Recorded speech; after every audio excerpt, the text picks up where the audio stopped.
This is LBC, leading Britain's conversation with Andrew Castle. Call 0845 6060 973. Tweet at LBC. Text 84850. Andrew Castle on LBC.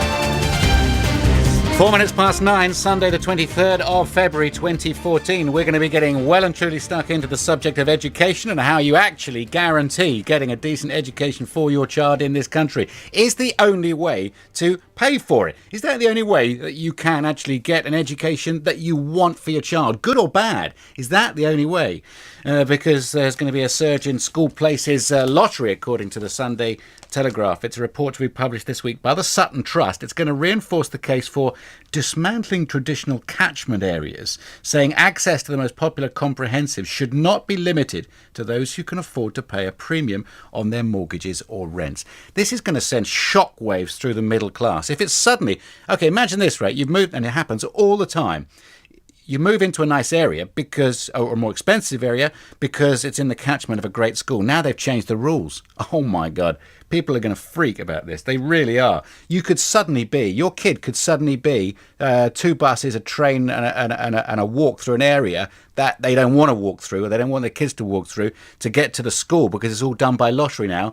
And I can tell you, in London, there are, when it comes to the value of homes, if you're in the catchment of a good school, house can be 30 or 35% more expensive than if it wasn't in that catchment area. And suddenly the rules are going to be changed on that.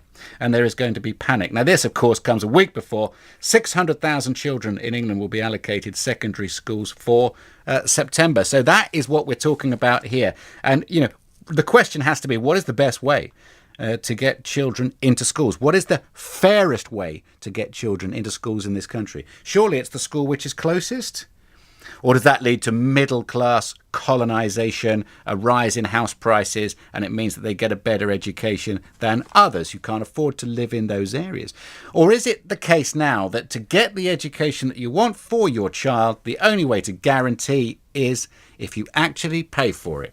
I mean, that would be a shame, wouldn't it? But is that the only way to get the education you want for your child? What implications does this have if it's all done by lottery? 0845 6060 973. We'll talk to Katie Krais. Is it Krais? I beg your pardon. Runs an educational consultancy and author of Get Your Child into the School You Want. Katie, have I said your surname correctly? You gave it a very good stab. It's Krais as in crazy, but not spelt like that. Okay, Katie Krais. Katie, good morning to you. Good morning, Andrew. What a massive thing this is for parents. Oh, it absolutely is, and you sound like a very experienced parent because you're talking from the heart. Oof. And I think most parents would understand that this is such a big decision. And in fact, you refer to one of the first things that you think about once the baby's born. I'd go one step further. It's much before they get into their nappies. It's as soon as you find out that you're pregnant, you're often thinking about, okay, so what are going to be the best schools for my child when it's born? And for some schools, you actually do put your potential child's name down on a waiting list before they appear. Yeah, I mean, how utterly bizarre is that? I know, absolutely. But I mean, this is the nature of it. It appears, and it's a fairly lengthy article, and there's an editorial comment on this as well. But there are things like fair banding that they're talking about, seeing all applicants sitting an aptitude test with a set number of bright, average, and low ability pupils being admitted. So, is this social engineering? I think there's a lot to consider. When I wrote my book, the title is Get Your Child into the School That You Want, but the point is, actually, it's not that easy. They put in the article today in the Telegraph, a spokesman for the Department for Education says that all schools should be allocated in a fair and transparent way. And I think you'd be in agreement with me, is how are you going to do that? Yeah. They could do the banding, they could do the random allocation, they do it to do with siblings. It all comes down to admissions criteria, and from year to year and from school to school, that changes. My purpose and my passion is to advise parents on how the system works, not to judge the system. It is what it is, and it's constantly changing. Yeah. Parents in London, parents across the country need to know how the system works so they can choose what's going to be the best choice for their child. And I think it's really important to comment that what works for one of their children might not be equally the same choice as good a choice for their other children. We have this assumption that it's a good school and therefore all our children should go there. But what works for one child wouldn't necessarily work for the other. And you mention about private choices, and this week certainly has been very relevant because all the offers have come out for the private schools and the state offers come out next week. From a parent point of view, the choices are quite simple. You've got state selective, which are the grammar schools, and then you've got the privates. You've also got the option, of course, of home tuition.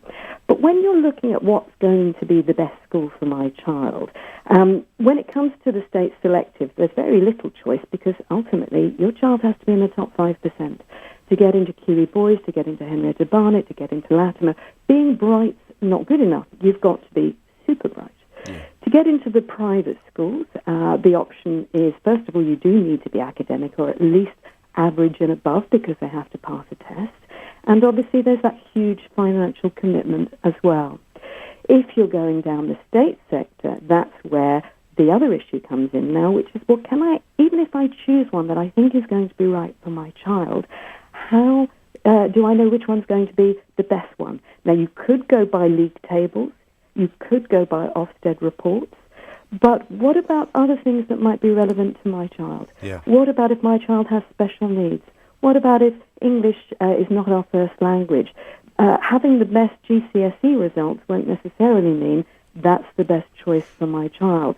So my advice to parents is, yes, you've got to find out what the admissions criteria is.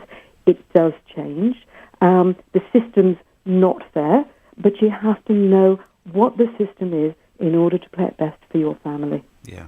So find information. Katie Krais, thank you very much indeed. She runs an educational consultancy. She's the author of a book, Get Your Child into the School You Want. But how do you do that? That's the question. That's the conversation for the hour. 9:17 is the time.